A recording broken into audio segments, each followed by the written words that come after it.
All right, welcome back to Lassen Park. We've obviously had some winter. We got some snow, and we're about to get out there and find this camera. But it's been a couple of big weeks for me, I guess you could say. I mean, week and a half, really. I bumped into something that kind of changed my perspective here a little bit, and just wanted to give you an update on what I've kind of found. But before I do that, I'm going to pause and take pictures of this woodpecker real quick.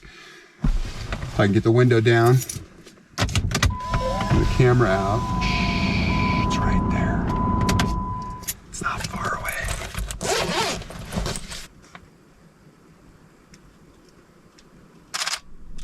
Cool. Anyway, where were we? Oh yeah. The last week and a half, I was looking online for information, which I do occasionally, on the Sierra Nevada red fox, and I bumped into a document that I had not seen before. It's on the Oregon Department of Fish and Wildlife website, which, of course, there's Sierra Nevada red fox up there, but hadn't thought to look up there. It is a conservation strategy for the Sierra Nevada red fox. And I shouldn't say a conservation strategy. It is the conservation strategy for the Sierra Nevada red fox, published by, California Department of Fish and Wildlife, Oregon Department of Fish and Wildlife, U.S. Forest Service, National Park Service. Everybody is in on this, U.S. Fish and Wildlife. And it was very obviously educational, and I learned a ton. Basically, I took two major things away from it. I just wanted to share a few things from it because it's so fascinating. But the two big takeaways for me were that I didn't realize how dire the situation is for these Lassen area foxes. They're really in a endangered situation, right? They are. You'll see. I'll read you some stuff, but. The other takeaway for me was that what I'm doing, what I want to do, what I'm trying to do is really in line with what this conservation strategy is hoping will happen. So it was kind of empowering in that sense to me. So I wanted to just read you a few things from it.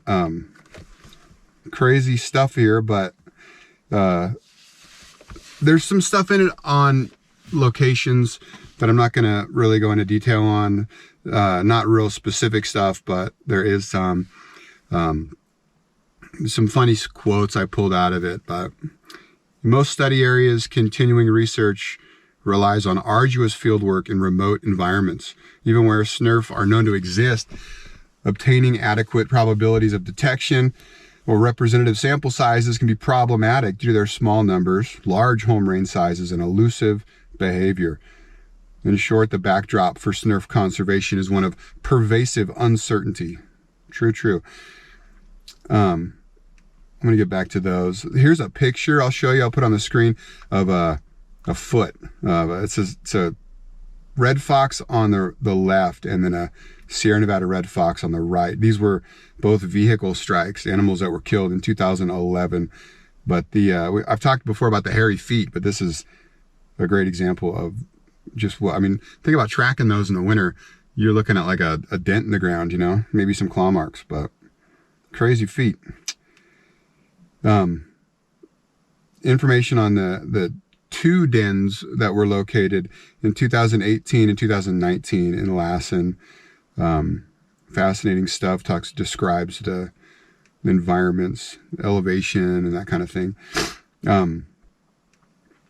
Let's see.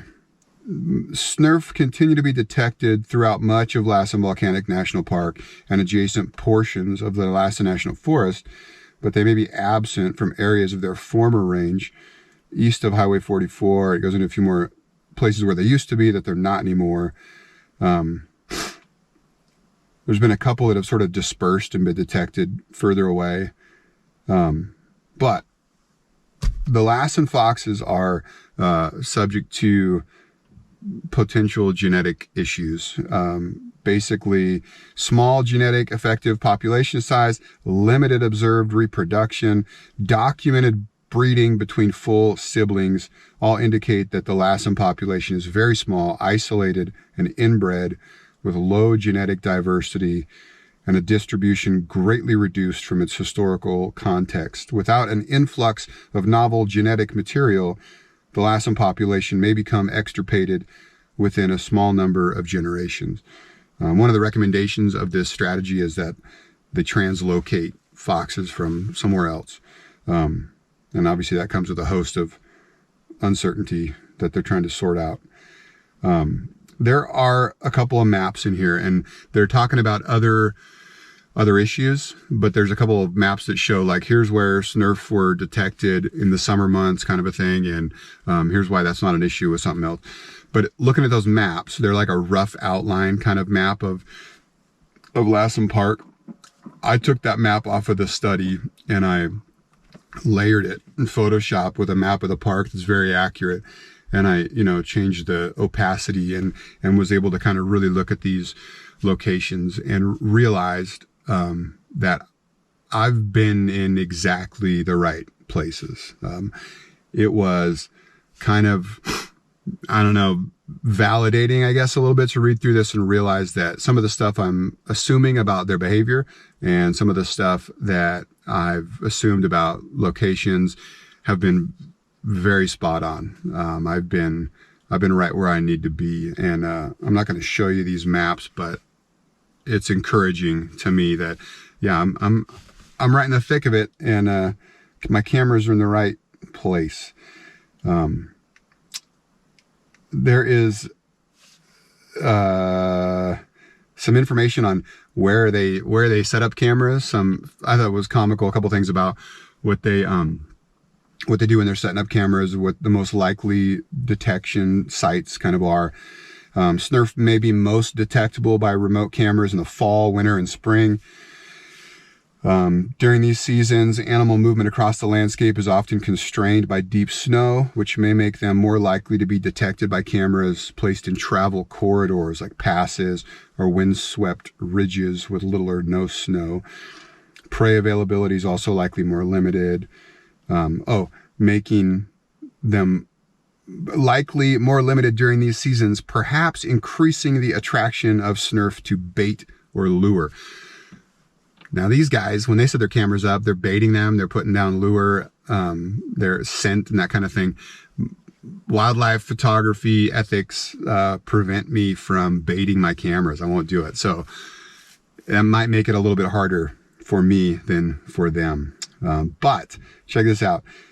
In the Mono Creek study area in 2018, that's down by Yosemite, days from camera deployment to first SNRF detection, this is using bait, averaged 132, with a range from 47 to 223. For the record, I got my first SNRF detection on a camera 9 days, I think it was, after I deployed the camera with no bait. Just saying.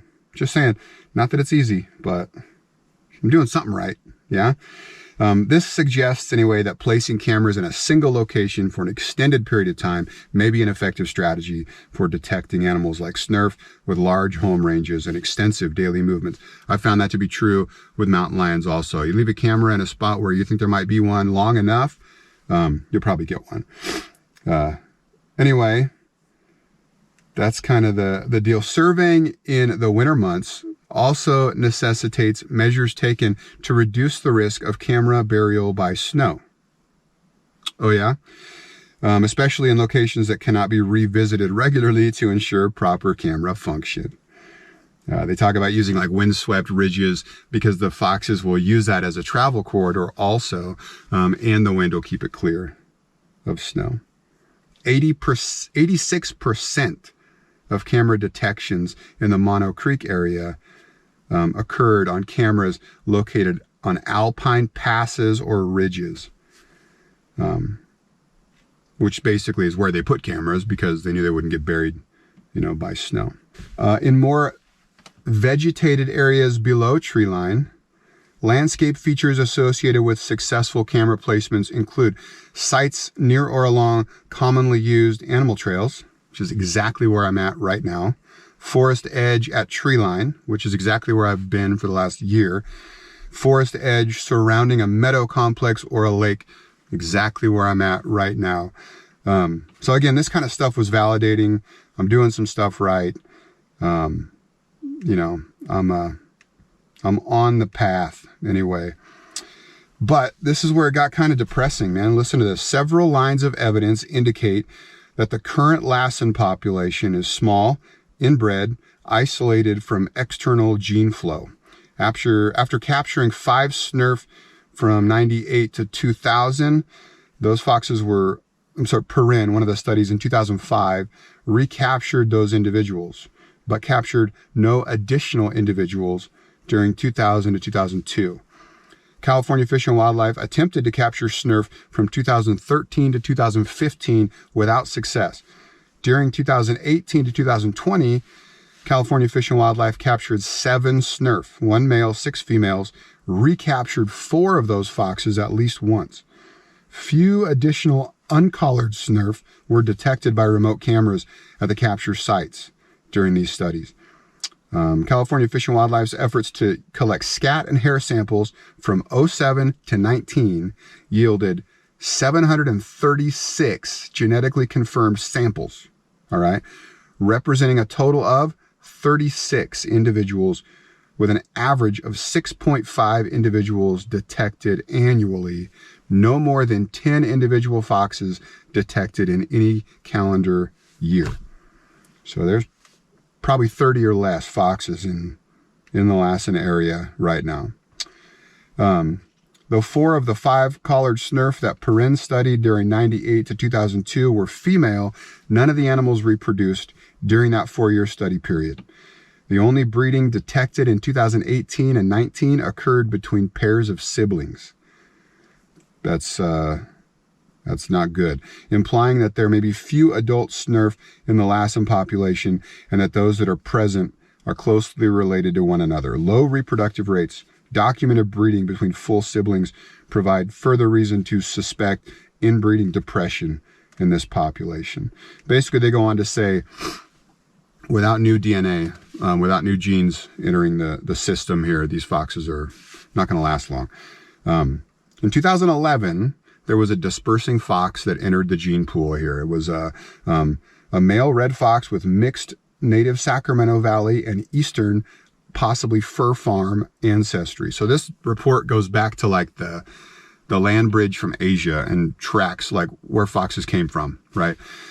So the fox that found its way here was a descendant somehow of eastern foxes, probably was raised on a fur farm somewhere and got out or was released. Anyway, it bred with females in the Lassen population. And basically there's DNA from that fox in everybody now. But it's not enough DNA to, I don't know if DNA is the right word, alleles, whatever the scientific terms, sorry about that. But it's not enough to make these not SNRFs anymore, right? But the risk of genetic swamping or like breeding out the native population is very real when you talk about bringing other foxes in. So this was 2011, probably saved the species a little bit in this area, but an outsider found its way in. That hasn't happened anymore. The Lassen population is extremely small, likely comprising fewer than 30 individuals. A total of 36 individuals were identified from 07 to 19 from genetic samples, no more than 10 in any calendar year. Occupied habitat in the Lassen Park region is separated geographically from other known SNRF populations by at least 270 linear kilometers. These guys are alone, man. So I'm reading all of this in the last week and a half, since I stumbled on it. And in the middle of that week, I got my email from the National Park Service reminding me that it was time to submit my, what's it called? My report, my my report of findings, basically from Investigators Annual Report. That's what it's called. My IAR for the permit that was revoked in the middle of the year, right? And there is a list of goals and objectives in this conservation strategy, all right? This is what I'm reading as I get this thing reminding me that my permit was revoked, right? Educate the public to reduce negative human SNRF interactions and build popular support for SNRF conservation. That is one of the major goals of this conservation strategy, all right? Another one, let me find it here. Continue to engage the public in citizen science efforts to monitor SNRF, including by encouraging reporting of observations to appropriate managers and submission of photos, if available, to confirm identification. Citizen science monitoring efforts for SNRF occur in the Central Cascades and Crater Lake National Park study areas of Oregon. So I'm reading this, and I get this reminder to submit my report. So my report was filled out of frustration. And I basically said what I learned this year was that the National Park Service apparently doesn't support this public's published strategy that, they help produce, that basically says they want people doing exactly what I'm trying to do. So I hope that doesn't burn bridges for me with Lassen Park. Again, I've never had a negative interaction with anybody from Lassen Park.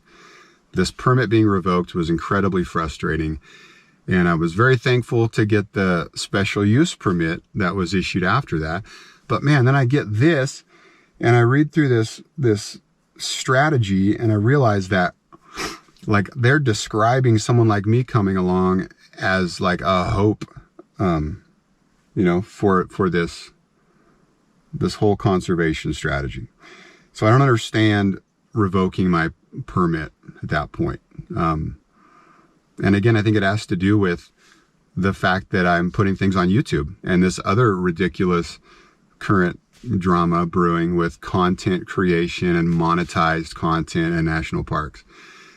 So, what's more important? Like educating the public on this endangered species or, keeping YouTube out of the national parks? I don't know. It seems like they're probably in a tough situation trying to wrestle those two things. I'm not. I think the YouTube thing is ridiculous. And, what I want to do is help exactly do what this conservation strategy is describing.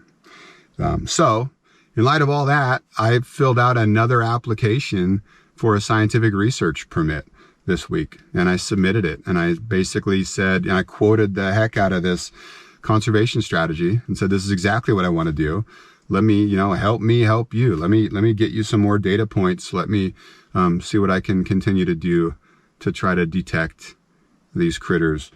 And I put on there that I want access to designated wilderness, which is what's really hampering my efforts right now is, I can't put cameras into the wilderness areas of Lassen Park, which is where I need to be. So anyway, I filled that out. I submitted it. I actually composed a heartfelt email also to the guy that sent me my, letter of revocation when they pulled my permit, basically explaining that they were revoking my permit. This is the only guy I've really had contact with at Lassen Park. So I explained everything I just said in this video, why I want to do what I want to do, what my frustrations were, all that, man. I poured out my heart. I hit send, and it bounced back like 10 minutes later saying this email address doesn't exist in our system. Like he must have retired or something. So that's kind of a bummer. But anyway, that's what's been brewing in my mind for the last week is, how to help. Like I want to keep doing this. So I'm going to keep operating under my special use permit. I'm hoping to get my, my scientific research permit again, because again, what I want to do is exactly in line with the published conservation strategy for Sierra Nevada red fox. And I didn't know it going in. I was way more ignorant than I am now. I'm still pretty ignorant, but you know, I was shocked when I got my first permit, when I said all I want to do is get the best photo ever taken of one of these critters. And probably that was approved right about the time this was being published, and they were kind of thinking that, hey, this guy might help us out. So hopefully they think that again. But anyway, that's where I'm at. So we're going to jump out in the snow here and go on a little hike and try to find this camera, for one thing, because it all looks different. I've got a GPS thing. I brought snowshoes. I'm not sure how deep it actually is out there. I don't think I'm going to bring them. I think it's about a foot. There's a winter storm warning in effect that's coming tonight. So we're going to get in there and get out. But I just wanted to start this video with that, hopefully not too boring monologue about where these foxes are at. So, and again, everything I just said in this video going on YouTube, if that doesn't educate the public on SNRF conservation, you know, this video has the potential to reach more people than this published conservation strategy does, I think. But who am I to say? Anyway, let's go find a camera. I should say too, if I don't get this new scientific research permit, which, you know, a big part of me expects to not get, I'll keep doing what I'm doing. I'm in here and I'm able to set cameras under my special use permit, you know, through a good chunk of the spring. So I do intend to stick it out. My hope kind of is that the two could overlap, you know. If I could use the special use permit to be allowed to, you know, talk to a camera, and then the scientific research permit to access wilderness areas. Anyway, that's my hope, but we're getting there, working my way to where this camera is. This is kind of that swampy area. I don't want to go walking through this meadow and break through some ice under there. There's a bunch of these sort of wet meadows through here. So work our way around, and I think my camera is more or less over there, next meadow over. So we're getting there. It's cold. It's not that cold. It was cold driving up, but it's probably right around freezing or a little bit under, but not too bad. And I was correct not wearing the snowshoes. It's about a foot, 8 to 12 inches deep, and not a big deal. So after tonight, it might be snowshoe time, but based on what I'm seeing right now, I'm pretty happy with how my camera is probably doing in terms of being above the snow. So we'll see if I feel like I need to move any of that, but pretty out here.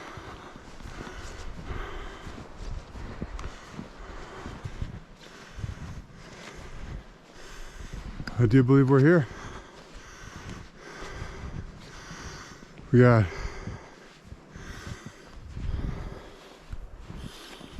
trail cam looking good. No tracks, no sign of anybody on that game trail since the snow, at least.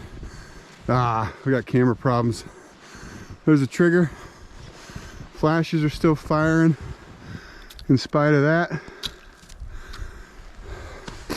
All my flashes just fired, but that's depressing. You gotta hope that just happened. See what we have over the last few days. Boo. I was talking before about a flash being totally buried and how it can actually be good. I'll try to trigger it again. I don't know if that's coming through on the GoPro, but it's like a softbox kind of deal. It's very sweet. But all this stuff got moved. I'm gonna have to adjust. Let's look at this guy first because it's not as depressing. Battery's good. 11 videos, that's something. It's me just now. Probably got some like snow falling out of trees kind of activity. All right, so the date got messed up too. I can't tell what day it really dumped snow. It's like a wind trigger probably. It's a night one. Wind. Looks like these trees right here were blowing quite a bit in the windstorm.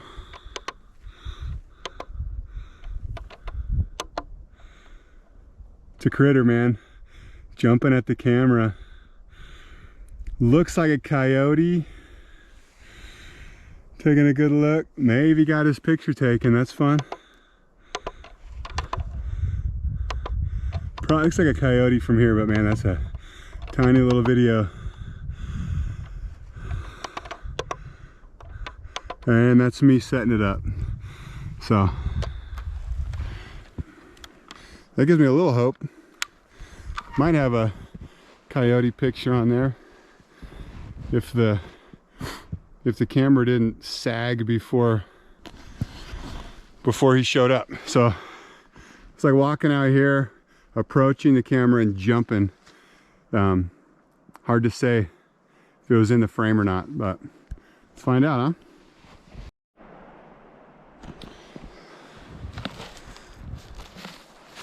It's cold, man. Trying to figure out what happened here. Feels like my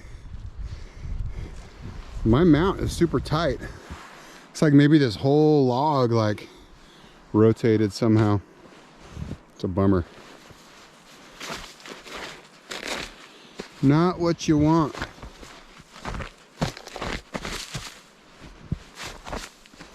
But we will rebuild. All right, let me get it open. All right, all good in there. I don't know what happened, man. My mount's still vertical, so it appears somehow the whole camera tilted down. Maybe a critter got on it. Maybe I didn't tighten it enough. I don't know.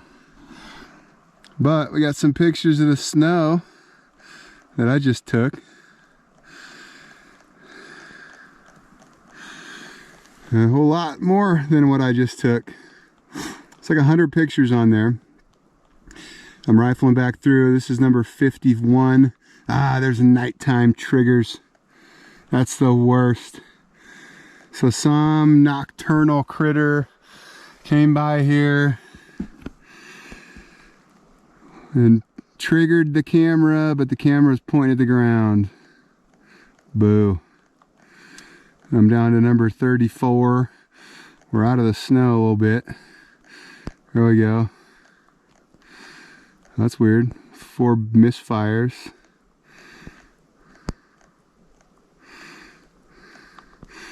And me setting up.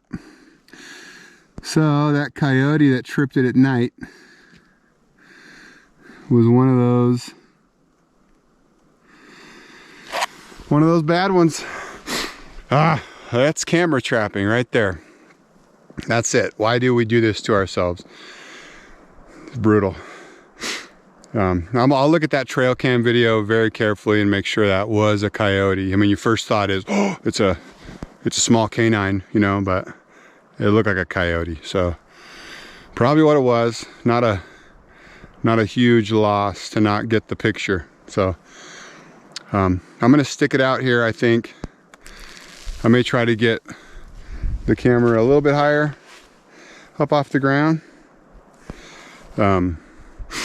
Couple of my flashes like this flash is pointing at the sky. I may dig that one out just for a fresh start. I gotta put batteries in everything anyway, so I got a little work to do, but no major success this week. But again, I feel good about this spot, especially after, you know, reading that report that one of the areas that they target, you know, the professionals, is wet meadow edges on game trails. I mean, here we are, so it's a good spot, and critters will keep coming by. Nowhere better to go at this point anyway, so we're gonna leave it. But we'll get everything up out of the snow and put fresh batteries in, take that trail cam memory card home, and go from there. So while we wait for word on another permit denial or approval, so we will see. Good to get out here in the snow though. Sweet. Finally have some winter. All right, here we are about a half hour later. Camera's back up vertical. I like the spot. There's less than a foot of snow forecast in this next storm, so I'm gonna leave it. I don't know why it tipped. My mount seemed really tight. Everything seemed good, so don't know. But I tightened the heck out of it and put it back. So I've never had that happen before. Couldn't explain it. So we're just gonna hope it doesn't happen again. I don't know. I got it as tight as I can. Definitely tighter than it was. So we shall see. That flash literally had like chunks of ice inside. Remember, I had condensation issues. I was a little bit worried about that. The weather kind of took care of that, froze solid, and I pulled hunks of ice out of there, and it's dry in there now. And it was still firing, so bulletproof flashes, but we're back in action with that. I pulled the ice out. The other two were dry, even the one that was under the snow here. I actually took that one up. I pulled it up. It's going to get buried so far that it's going to be worthless. I'll put that back here. So it's a little further back. I turned the intensity of it up a little bit, and same general direction that it was facing before, but best place I could think of that's up high. So the only thing down low now is the camera, and that's worth the risk for now. I'll get back up here in the next couple weeks and reassess, you know. But there you go, new batteries everywhere. I pulled the memory card out of the trail camera over there, pulled the memory card out of that. Maybe we'll zoom in and find that coyote's foot or something in that picture of the ground. Frustrating, but that's the deal. So we're back in action. I'm gonna get myself out of here before it starts snowing. Supposed to hit this afternoon. So no real good tracks or anything crazy coming in. A bunch of squirrel tracks. You know, I didn't even see evidence of that coyote. Obviously that was before the snow hit. So yeah, here we are. We will ride out the next storm and come back again. So there we go. All right, onward. I feel like a lot of people get snowshoes out too early. Like in a foot of snow, it's easier going when you're not on snowshoes, but people want to wear snowshoes, you know. I don't know. I enjoy snowshoes, but they're a tool for a job, right? And they're not needed just yet.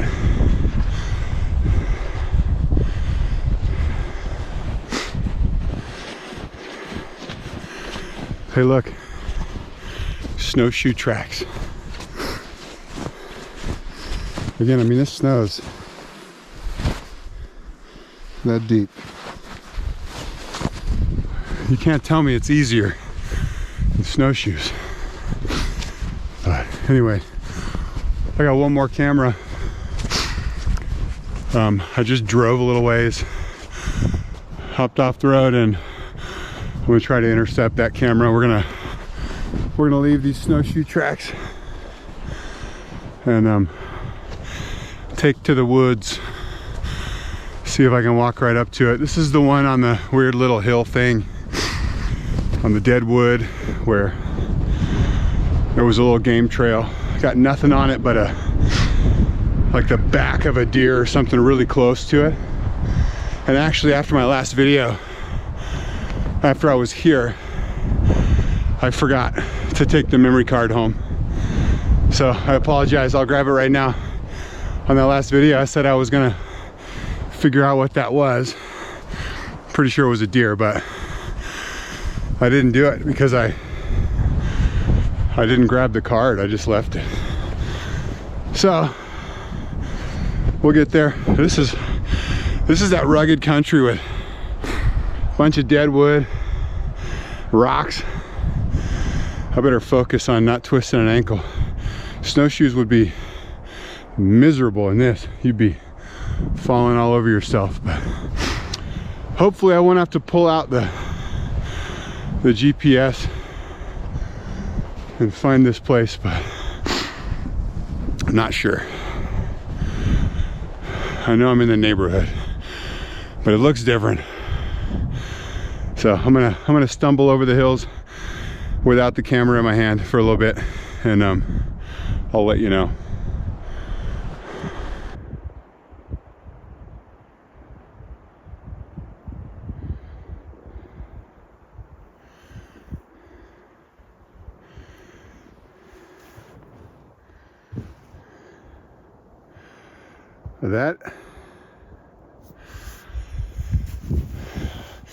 That is a lightweight canine.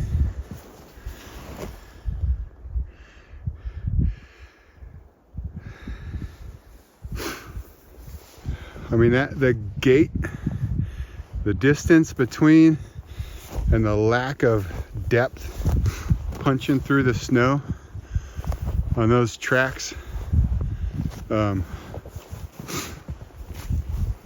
See what I can see under this log. The thing went under that log. That's a little critter, man.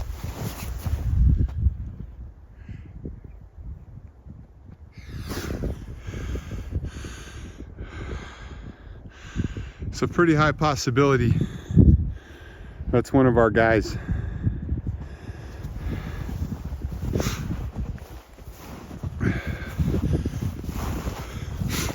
I mean, other stuff that's here would sink, you know, coyote.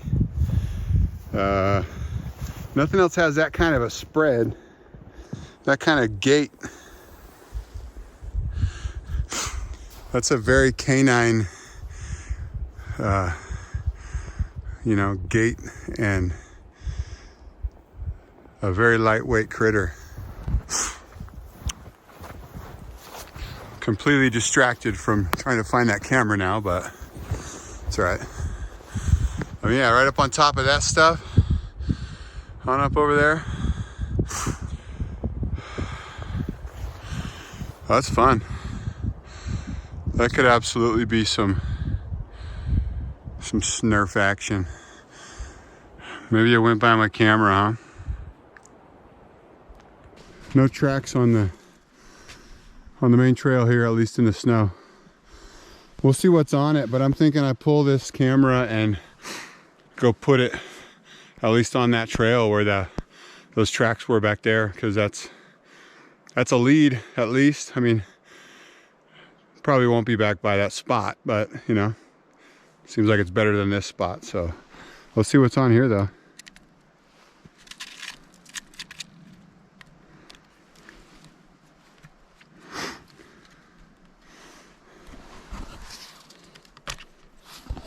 Let's see. I forget how this thing opens.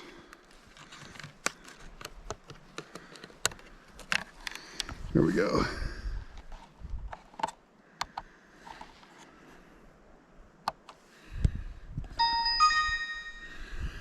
It's probably a horrible glare on that little plastic thing. I try to leave those on there. That one's fine. Okay, just realized my GoPro freaked out in the middle of that. I went through all the videos, told you all about them. Couldn't really see very good on any of them. There was one little mouse running up the log right here. There was what I think was a coyote coming down here.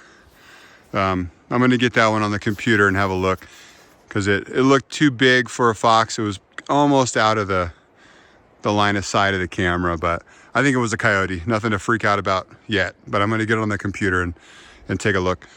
I'm gonna grab this camera, pull it, and take it up to that other trail that I think were fox tracks, and we're gonna leave him on there somewhere. See if he comes back. Kind of doubt it, but it's possible.